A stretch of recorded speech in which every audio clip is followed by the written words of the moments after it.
morning, and thank you all for coming. I think the numbers in the room are testimony to how dear this topic is.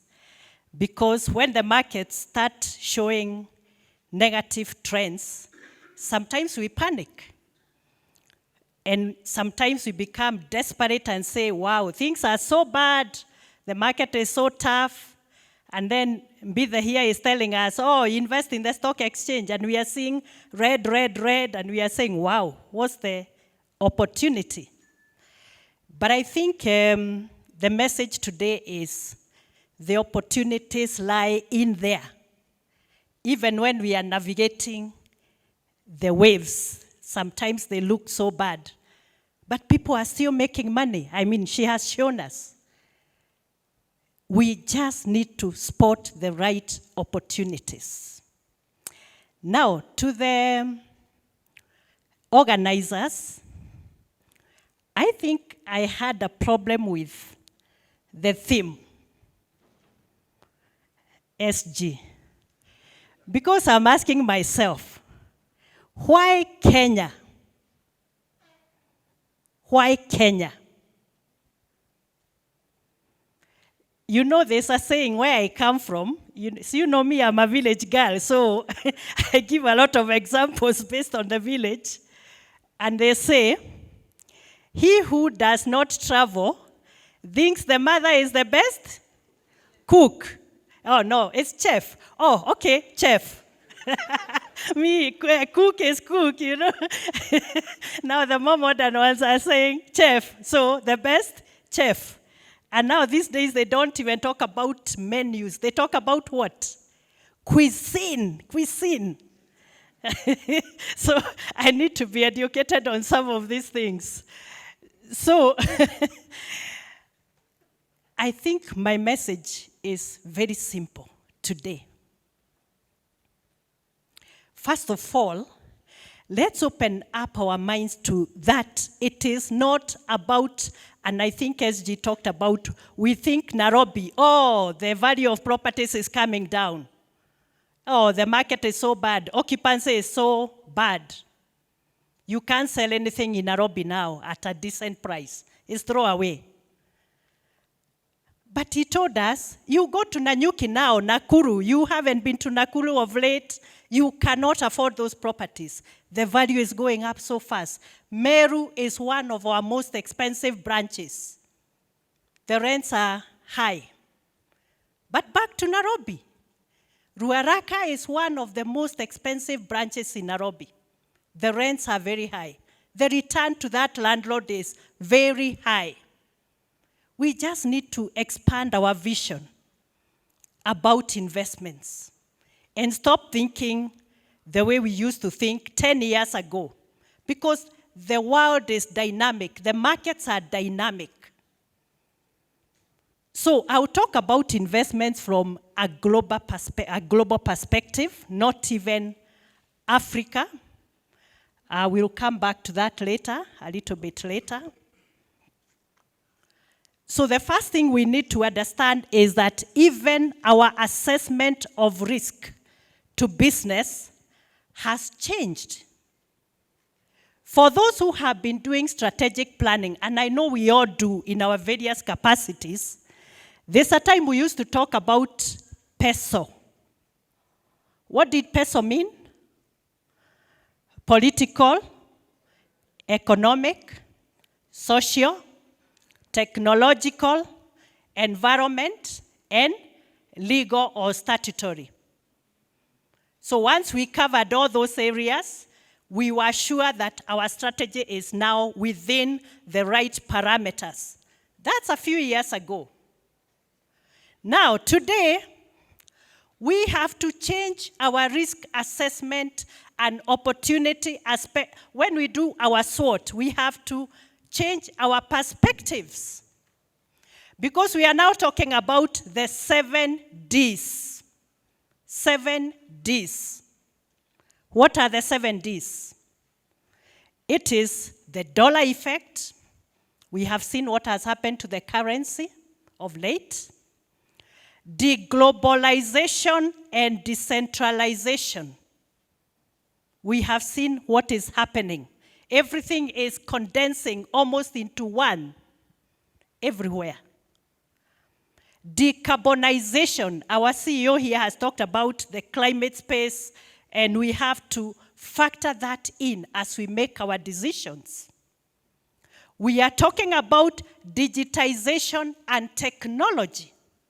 We have seen what the internet has done to us, to our businesses, to our investments, both as a threat of disruption and as an opportunity for us to disrupt ourselves and disrupt the markets if we claim the first mover advantage space.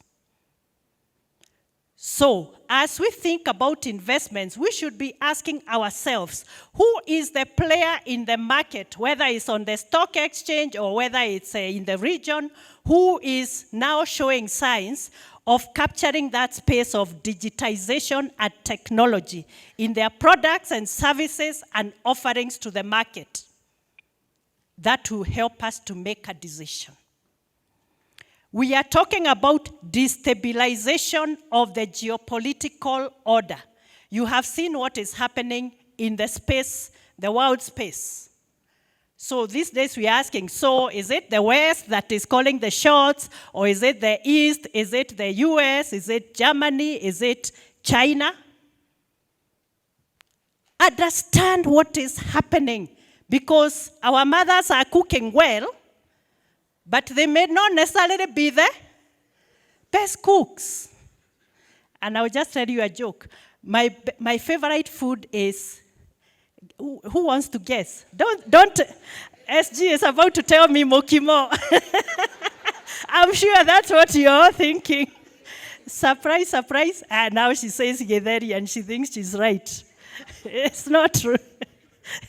My favorite food is matoke. Who is from Uganda here? Anyone from Uganda? Oh, matoke and peanut sauce. That's my favorite. And I always dream about the next time I will go to Uganda, because I try to cook matoke in my house. And then my kids looked at it and they told, Mom, what did you say you are trying to cook? And I told them, matoke. And they told me, Mom, good effort. Okay, it looks like, it tastes like a little bit, but I don't think this is really matoke. So I failed, and I said, let me do what I know best to do. I'll eat matoke when I go to Uganda, Kampala. The other D is debt. Debt. We have seen the numbers and what headaches they are causing us and nightmares. And the last one is demographics. This presentation will be availed because we don't have enough time to go into details. So I'll just highlight a few of those and demonstrate why we think there are several opportunities out there. Now, when we talk about the evolution of the market, I think we need to look at the road we have traveled. Now look at that. In the 1780s, that's the what century? 16th century or 17th century, whatever it was. We were talking about the steam engine. You remember those trains we see in the movies? That's where we came from. And then now we progressed to someone decided to, I don't know whether it was Ford who did the first car or who.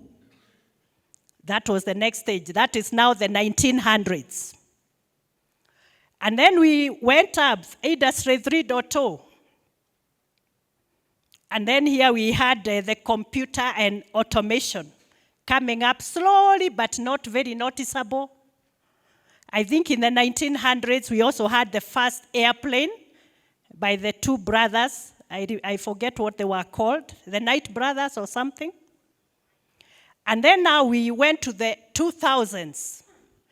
And now we have the internet and the cyber physical systems evolution. I want you to see how the opportunities are evolving. Now, today, we are Industry 5.0. This is where we are talking about human cyber-physical systems. Multi-level cooperation between people and machines. Look about what cognitive computing is doing to the market. Consider what it will even mean for you if you are in employment or the people who work with you. Look at the mobile technologies and what is the opportunity there. And I will tell you, we introduced, and when I say we, I'm talking about Equity, and a mobile lending product. And it grew very fast. Through data analytics, we discovered one very peculiar trend. And it was that the peak of those loans, the time that people were applying for those loans, who wants to guess what time it was of the day? 3 p.m., 3 a.m., 6 p.m., 1 a.m., 5 a.m. You are actually right. My sister, you're right. Oh, wewa Marigiti. Kuna wengine wanajua hiyo dynamic. So we started questioning why. Why are these things peaking at that hour when we are all sleeping? And then we realized some people said, oh, it's because those who love the Ruaraka waters, now they've run out of cash, so they are doing a top-up. That was one theory. But the correct theory was this. Okay, there could be a few of those Ruaraka waters one, but the correct theory for most of them was this. Produce from all over the country comes to Marigiti at what time? The market in town. 3, 4 a.m. That is when our small traders go. When we are still sleeping, they are there, waiting for the fresh one. And then you decide, today the carrots are extremely good, or today I'll sell onions, or potatoes, or from Kinagop. I do farming in Kinagop, so I have to mention Kinagop. So they buy. And because they need financing, what do? They go to the phone and apply. I need 10,000 to buy 2 sacks of potatoes and beans or whatever you want. It's there. They go to Kawangware, Gikomba, wherever, and trade the whole day. They sell, they recover their money, and they have a small profit. They pay the bank back their money by evening, that same day, because you cannot borrow another one until you've repaid the previous one. So this lady has made her profit, including the cost of lending. Now, we are doing 94% of all transactions, the lending, on mobile loans. The 6% is still in the branches, manual process. With human intervention, that's what I mean. But in value, of course, the 6% is higher because they are bigger facilities. But you can see how you have covered the mass in terms of addressing their needs. So what you need to do is check if you are not doing it yourself as a business. You are checking who is actually well positioned to make money, because as we lend, the bank is making money. Everyone is happy in that equation. So you need to figure out who has that business model that has understood the market and the dynamics in the market and what the customer needs, not what you want or what you think looks nice. Sometimes we make that mistake. We develop products based on our own preferences, forgetting it's not us as the consumers. There is a consumer there That's what we need to think about. Now, the other dynamic is, and I would like to highlight this, the demographic aspect of investing. I'm trying to push the slides. Now, think about how population has evolved over time. I think, yeah, it's that slide. 65 years and over by 2050. The majority of those people will be in Europe and North America. The growth is 26.9%. Africa is only 4.7%. What does that mean? It means our population is going down. It's getting younger. What does that mean? What do these young guys want? That demographic, the young, between the age of the bank has declined, the average age of the customer, from 45 when I joined 20 years ago, to now about 32. More younger people getting into the job market, innovating, starting their small enterprises, and looking for opportunities in the market. How do you serve that market? And if you do not want to serve that market, you don't need to do it yourself. Look for the person on the stock exchange who is serving that population appropriately, who has understood the needs of that demographic segment. That is what it's all about. Now, think also about the opportunities in the region.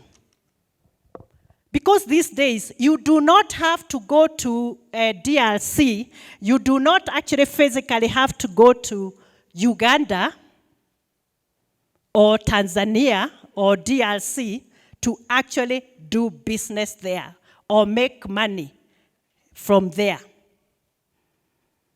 Now, DRC, I have to talk about it. Why? We made the investment in 2015. A small bank with 150 million USD in assets. And that time, the political situation was not too good. That's when they had, before the change of government.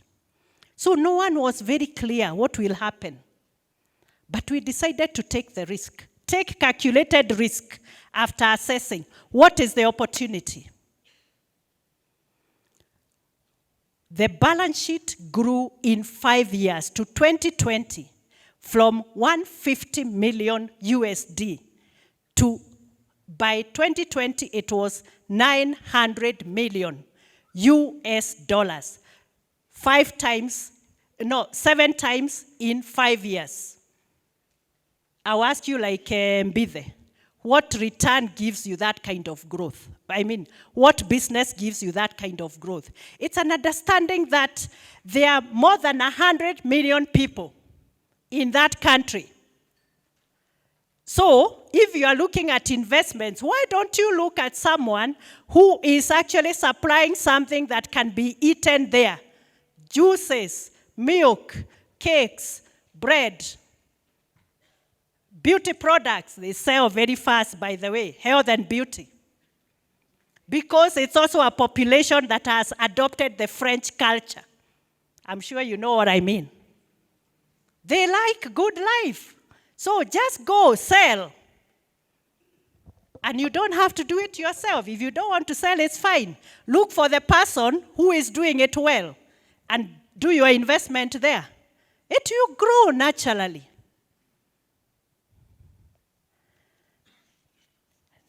Now, I just want to conclude and give you a few statistics that might help you. The first one is East Africa is set to continue to lead Africa's growth pulse. The combined East African region is the fastest growing in terms of GDP. On average, when you look at the average returns and the projected returns. It accounts for the highest number of countries in Africa with more than 5% growth. It has the second largest FDI inflows to Africa. It is only second to North America because they are more advanced, the Egypts, then the Moroccos and the others. Those ones are more in the, what we call MENA region.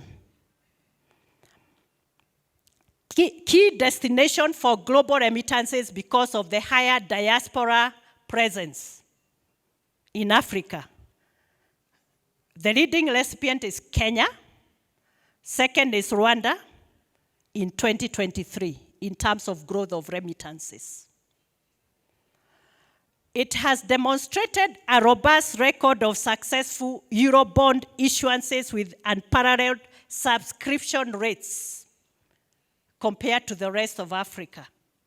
Meaning what? It means that analysts are able to place a value and a premium on the East African region. Also probably because of the stability and the resources that have been available. So look at the bigger market. In terms of population, whereas Kenya is about, I think we are now about 50 million, or have we grown? About 55. If you look at the East African market as a whole, and now we have added DRC, we have added Somali, I think, it's on board now. Be looking for the opportunities there. It's a population of 350 million plus. Kinshasa alone, the city has 15 million people. Kinshasa alone. Lubumbashi has another 12 million. Goma, the one near our region, is another, I think, 10 million, roughly. They are rough estimates. But they are an indication of the opportunity that you can get yourself into if you look wider than the Kenyan market. Tanzania and Rwanda are the top 10 fast-growing countries currently in the world. I told my friends, do you know Tanzania will overtake the GDP growth of Kenya? And they said, who? Mutasema hivo. Look at it at 2028 and tell me whether we were wrong. Just entertain the possibility that the opportunities may actually be wider than where you are sitting today. You just need to look a bit wider. Open your eyes. Another statistic. Average insurance penetration in the region is 1.3% only. Why don't you look for that insurer who is looking at going into the region with insurance products that speak to the people? They speak to the young population who have also another way of thinking about things, thinking about investments, and securing themselves. Those are where the opportunities are. 62 million mobile devices connected to a mobile network in Kenya alone. And there's 124.4% penetration. Because me, I have 2 phones. Maybe you have 3. Kuna wengine wako na socio mobile, and the business one. Mr. SG, I think maybe when you call and it's not picked, you are calling the long line. Now the guy is on, it's on the social network. Now you are calling the nation network. It will not work. So those are the interesting dynamics you need to look at.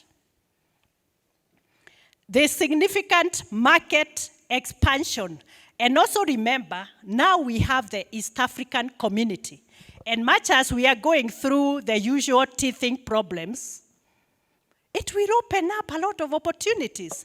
Now I think an investor on the stock exchange is no longer a Kenyan investor. If you are from the region, you are an East African investor, and you have been given some privileges as an East African investor. So you don't need to look at the Kenyan companies only. Look at what Wamae is doing in Uganda. Look at, now, if you look at EABL, for instance, where is their market? They have companies all over the region. So when you are investing in EABL, as an example, you are not just taking advantage of that very highly consumptive population in Kenya. You are actually investing into the region with one share. Just look at it that way, and the opportunity. And I guess KCB equities is the same. You are not investing in Kenya anymore. You are investing in the region. Equity is 6 countries. KCB, I think, is 7. They are in Burundi also. We are not there. Look at it from that perspective. Now, I want to just conclude by just giving you a few, just some few lines. And I will add where we started with Warren Buffett and what he said about investments. That quote: "The key to investing is not assessing how much an industry is going to affect society or how much it will grow, but rather determining the competitive advantage of any given company.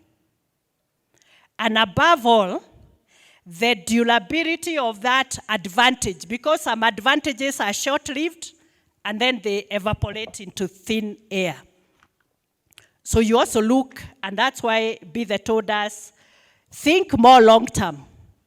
Assess the next 5 years, and our CEO also told us, now factor in the sustainability factors. Have the discipline to save, because sometimes it's personal to you, and there's also the business side, the discipline to save. Make calculated investments. Build resilience by diversification to withstand the shocks. Sometimes you invest in financial stocks, and then something, interest capping happens by regulation. So if you are in financial and you are in insurance, you are in manufacturing, you're good. Diversify. Not because it's not doing well today, but because you don't know about tomorrow and the dynamics and how they will change. Listen to credible, I underline credible news. Be attuned with the market happenings, but from credible sources, well-informed sources. People who do their homework and tell you, we have analyzed. And looking at the past 5 years, the way she's telling us, go back 6 months or 1 year, this is what is likely to happen. Look for value. What is the ultimate value I'm likely to get? So it may look a little bit expensive today, but what will be the value? You can get a share for 2 shillings. But what value will it give you compared to that one which is costing 130 today? Just look at that. Share the knowledge with others. That's what I'm doing today. Ukisikia kitu, unaambia mwenzako. Because I think one thing, you know, I think in the Bible we were told, my people will die out of ignorance. Do not let your brother or sister die out of ignorance. And die here, I mean lack of information and lack of making the right decisions. Take a long-term view. If you look at the same stock she talked about, 6 months ago it wasn't doing well, but somebody entered at the right price. Valuations on NSE are very good right now. So if we have fear of a downside, maybe we need to overcome it and select very carefully the businesses with good fundamentals and sustainable business models. and go in now when they are cheap. In another 1 year, 2 years, we'll be laughing all the way to the bank, to Equity Bank. Finally, enjoy investing. I mean, it's not that bad. It's not that we fear, but it's not that bad.